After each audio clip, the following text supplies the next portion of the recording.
आज की क्लास में हम डिस्कस करेंगे कचरा प्रबंधन। ठीक है, तो सबसे पहले कचरा प्रबंधन की जो आज की क्लास है इसमें आगे बढ़ने से पहले सबसे पहले हम ये जानेंगे कि कचरा होता क्या है।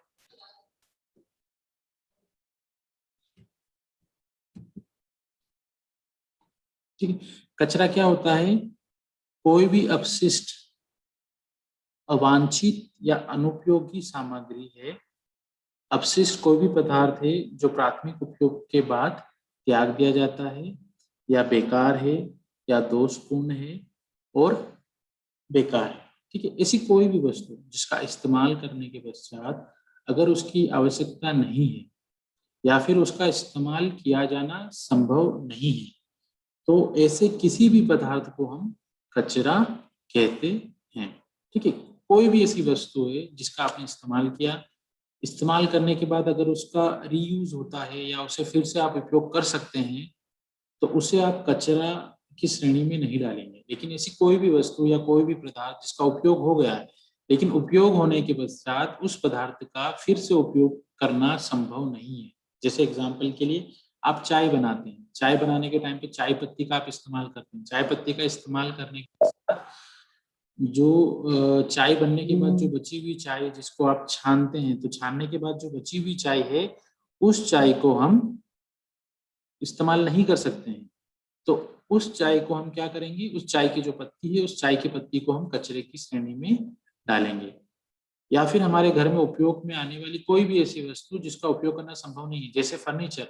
तो ऐसा फर्नीचर जो खराब हो चुका है, बेकार हो चुका है, या उसको रिपेयर कराकर फिर से उपयोग करना भी संभव नहीं है, तो ऐसी कोई भी फर्नीचर या कोई भी वस्तु जिसे हम कचरे की श्रेणी में डालेंगे, जिसका प्राथमिक उपयोग के बाद उपयोग करना संभव नहीं है। तो आपको समझ में आ गया कचरा क्या है? तो कचरे से हमारा क्या तात्पर्य है? कचरा एक ऐसा अवांछित या अनुपयोगी पदार्थ या सामग्री या वस्तु है जिसका प्राथमिक उपयोग के बाद जिसे त्याग दिया जाता है, या फिर वो बेकार है, या फिर वो दोषपूर्ण है। तो ऐसी किसी भी वस्तु, पदार्थ या सामग्री को हम कचरा कहते हैं। क्लियर? इसके पश्चात यस सर। देखेंगे कि जो कचरा होता है उस कचरे के प्रकार क्या होते हैं। जो कचरा होता है वो भिन्न भिन्न प्रकार का होता है, जिनमें मुख्यतः सर्वप्रथम हम देखेंगे उनमें नगर निगम का कचरा। ठीक है, नगर निगम के कचरे से हमारा तात्पर्य है कि जो हमारी दैनिक चर्या है, ठीक है, दैनिक चर्या के लिए जो घरेलू उपयोग में आने वाली जो वस्तुएं हैं उसके पश्चात जो बची हुई वस्तुएं या बचे हुए पदार्थ हैं, जिसे कि हम डोमेस्टिक वेस्ट भी कहते हैं, तो वो एक तरीके से नगर निगम के कचरे के अंदर आता है। इसके साथ साथ व्यवसायिक कचरा, ठीक है, देन विध्वंस कचरा। ठीक है, व्यवसायिक कचरा मतलब जो कमर्शियल वेस्ट है ना, तो वहां पे जनरेट होना, डोमेस्टिक, कॉमर्स और कमर्शियल जो व्यवसाय है वहां से जनरेट होने वाला जो वेस्ट होता है उसे हम नगर निगम कचरे की श्रेणी में डालते हैं। इसके पश्चात औद्योगिक कचरा। औद्योगिक कचरा मतलब जो इंडस्ट्री है, तो इंडस्ट्री की जो प्रोसेसिंग है उस प्रोसेसिंग के पश्चात कुछ ऐसे पदार्थ होते हैं जिनका उपयोग किया जाना संभव नहीं है। तो इंडस्ट्री की प्रोसेसिंग के पश्चात जो जनरेट होने वाला कचरा है उसे हम इंडस्ट्रियल वेस्ट या फिर औद्योगिक कचरा कहते हैं। इसके पश्चात बायोमेडिकल वेस्ट। बायोमेडिकल वेस्ट से हमारा तात्पर्य है कि जितने भी अस्पताल हैं उन अस्पतालों में जनरेट होने वाला पेशेंट से संबंधित या फिर उस रोगी के ट्रीटमेंट निदान के दौरान जो जनरेट होने वाला कचरा है, तो तो इस तरह का जो कचरा होता है जो अस्पताल या स्वास्थ्य केंद्रों के अंदर जनरेट होता है, तो वहां पे जनरेट होने वाले कचरे को हम बायोमेडिकल वेस्ट की श्रेणी में रखते हैं। इसके पश्चात कुछ अन्य प्रकार के कचरे भी होते हैं जिनमें रेडियोधर्मी कचरा या फिर हम जिसे रेडियोलॉजिकल वेस्ट कहते हैं, विस्फोटक कचरा, इलेक्ट्रॉनिक कचरा। इलेक्ट्रॉनिक कचरा से हमारा तात्पर्य है कि जो इलेक्ट्रॉनिक से संबंधित जो वेस्ट है, जैसे कि आपकी आपने देखा होगा कि एक सीडी रिकॉर्डर होते हैं, तो उसके में इस्तेमाल होने वाली सीडी प्लेट या डीवीडी प्लेट है ना? जब उसका इस्तेमाल हो चुका है या वो खराब हो चुकी है, तो इस तरीके की या पेन ड्राइव है बची हुई, जो टूटी हुई या खराब हुई, ऐसी कोई पेन ड्राइव है, तो इस तरीके का जो वेस्ट होता है उसे हम ई कचरा या इलेक्ट्रॉनिक कचरे की श्रेणी में डालते हैं। इसके पश्चात एग्रीकल्चरल वेस्ट होता है, जिसे आप कृषि से संबंधित कचरा भी कह सकते हैं, है ना? तो ये सारे क्या हैं? वेस्ट के प्रकार हैं, जिनमें मुख्यतः नगर निगम कचरा, औद्योगिक कचरा, बायोमेडिकल वेस्ट, रेडियोधर्मी कचरा, विस्फोटक कचरा और इलेक्ट्रॉनिक कचरा और कृषि संबंधित कचरा। तो ये एक तरीके से कचरे के प्रकार होते हैं। अब यहाँ पे कचरे के जो प्रकार हैं इसके बारे में जानना इसलिए आवश्यक है कि अगर हमें पता चलेगा कि ये जो वेस्ट है कौन से टाइप का वेस्ट है, तो उसका जो निदान होता है, उसका मैनेजमेंट होता है, वह उन कचरों के मनुष्य और एनवायरनमेंट पे पड़ने वाले जो प्रभाव हैं, उन प्रभावों को, हानिकारक प्रभाव है, उन हानिकारक प्रभावों को रोकने के लिए उनका जो कलेक्शन है, उनका स्टोरेज है और उनका जो निदान है, वह जो गवर्नमेंट की गाइडलाइन है, उस गाइडलाइन के अनुसार किया जाता है। इसलिए हमें सभी प्रकार के कचरों को एक ही कचरा नहीं समझना है। तो हमें इसलिए कचरे के प्रकार को जानना बहुत ही आवश्यक है। जैसे एग्जाम्पल के लिए बायोमेडिकल वेस्ट, अगर हम बायोमेडिकल वेस्ट को डोमेस्टिक वेस्ट के साथ में मिक्स करके और उसका निदान भी उसी तरीके से कर दें जिस तरीके से बायोमेडिकल वेस्ट का जिस तरीके से डोमेस्टिक वेस्ट का किया जाता है, तो हो सकता है बायोमेडिकल वेस्ट से जनरेट होने वाला बायोमेडिकल वेस्ट जो कचरा है वेस्ट से संबंधित, उस कचरे से कुछ बीमारियां हैं, वो बीमारियों का प्रभाव मनुष्य या अन्य जीव जंतुओं पे भी पड़ सकता है।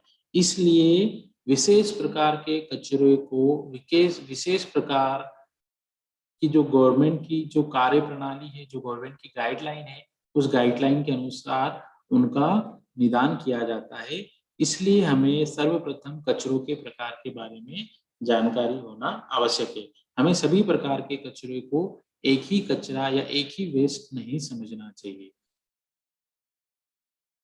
इसके पश्चात हम देखेंगे कचरे के स्रोत। जनरली दो ही मुख्य स्रोत होते हैं जहां से कचरा आता है, जिनमें सर्वप्रथम मनुष्य के द्वारा जनरेट किया गया कचरा और उसके पश्चात कॉमर्स और इंडस्ट्री से जनरेट होने वाला जो कचरा है। तो जो कचरे की जो मुख्य स्रोत है उनमें मनुष्य और कॉमर्स एंड इंडस्ट्री, वहां से यही दो मुख्य स्रोत हैं जहां से भिन्न भिन्न प्रकार का कचरा पैदा होता है।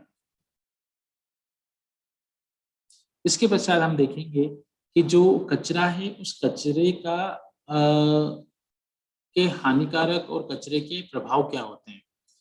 सर्वप्रथम जो कचरा होता है, जो अपशिष्ट पदार्थ होते हैं, जो वेस्ट होता है, उस वेस्ट का जो सर्वप्रथम प्रभाव पड़ता है वो प्रभाव जो मनुष्य होता है, मनुष्य के स्वास्थ्य पे पड़ता है।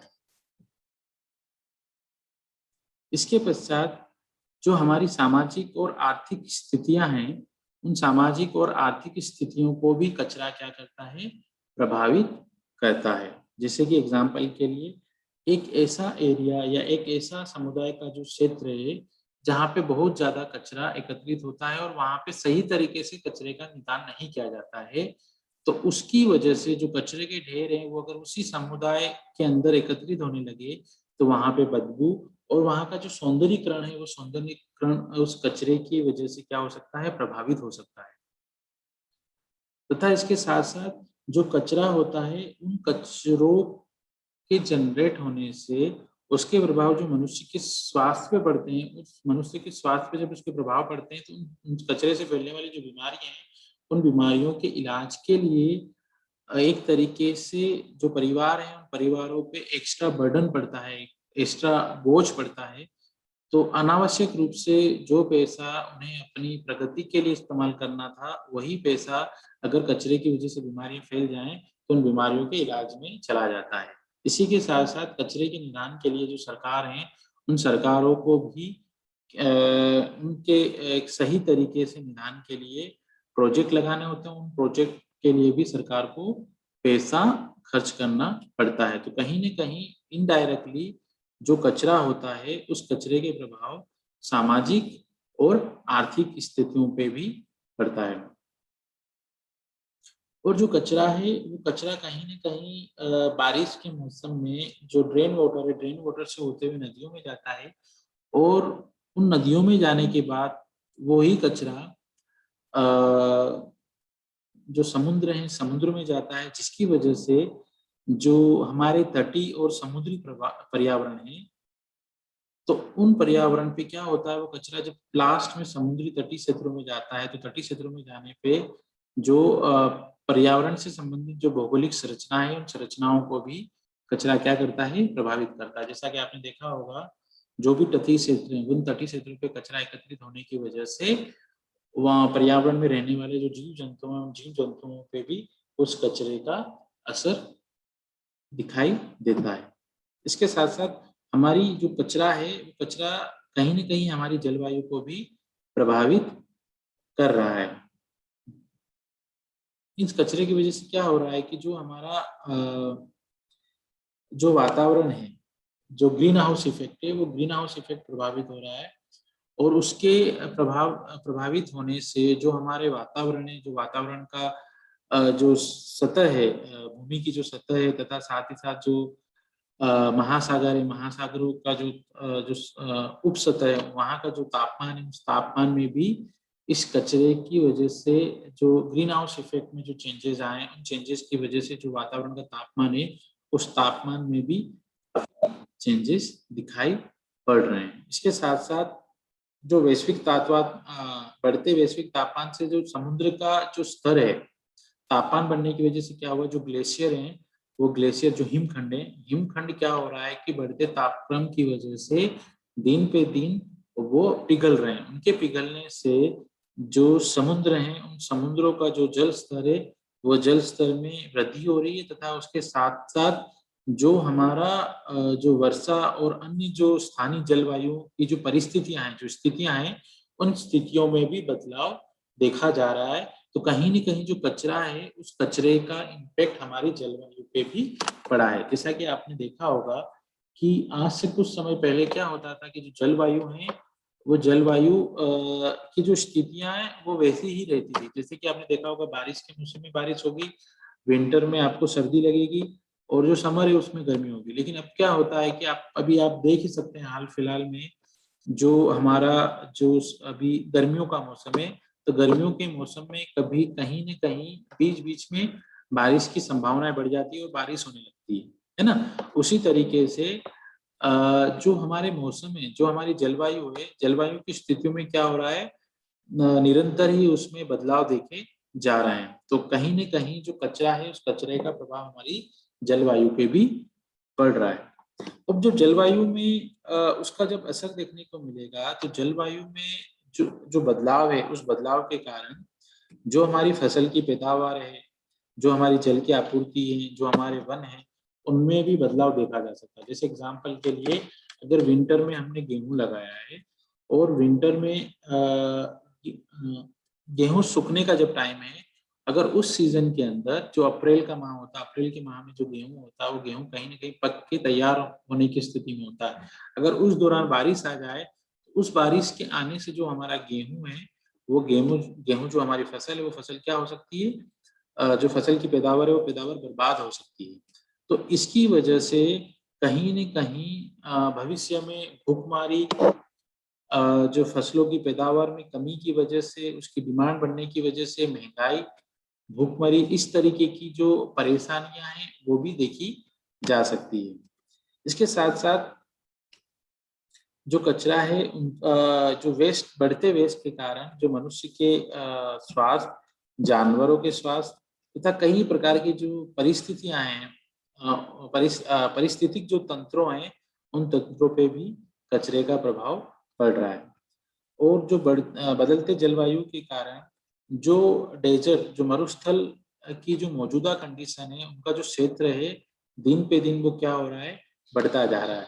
और मरुस्थल जो क्षेत्र के बढ़ने के कारण जो हमारी जो राष्ट्रीय उद्यान है तथा उसके साथ साथ जो हमारी वनस्पति है, उन वनस्पतियों पे भी उसका असर पड़ रहा है, जिसके कारण जो हमारी राष्ट्रीय उद्यान की जो विशेषताएं, उन विशेषताओं के अंदर भी हो सकता है भविष्य में कुछ बदलाव देखे जा सकते हैं। तो एक तरीके से देखा जाए तो कचरों का जो प्रभाव है पर्यावरण, मनुष्य के स्वास्थ्य, सौंदर्यीकरण, सामाजिक तथा आर्थिक स्थितियों पे जो कचरे के बहुत बुरी तरीके से प्रभाव पड़ रहे हैं। इसीलिए इन प्रभावों को रोकने के लिए हमें कचरे का निदान करना बहुत आवश्यक है।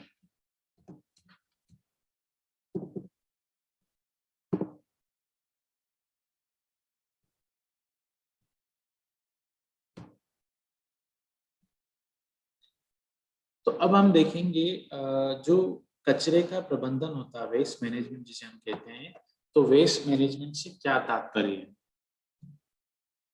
अगर हम वेस्ट मैनेजमेंट को डिफाइन करें तो वेस्ट मैनेजमेंट क्या है? Waste management is the waste management is the collection, transport, recovery and disposal of waste, including the supervision of such operation and after care of disposal site। एक तरीके से देखा जाए तो जो वेस्ट मैनेजमेंट है वो क्या है?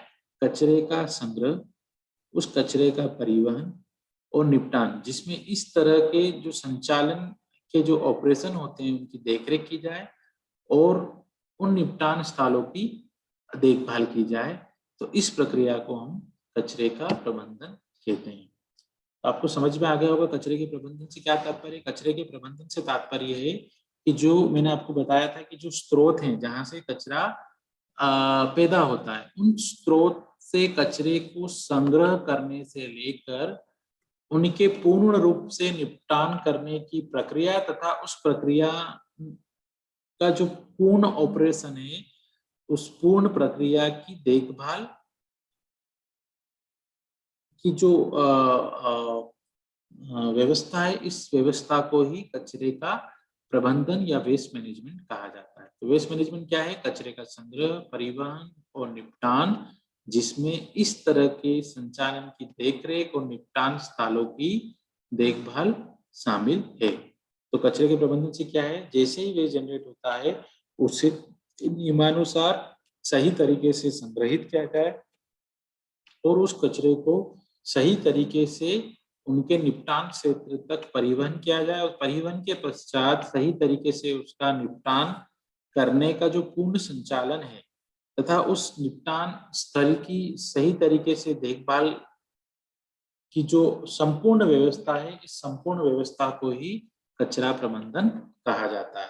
जैसा कि मैंने आपको बताया कि भिन्न भिन्न प्रकार के का कचरा होता है, लेकिन health sector as a ANM student होने के नाते आज हम आपके साथ डिस्कस करेंगे उसमें मुख्यतः आपका बायोमेडिकल वेस्ट मैनेजमेंट है।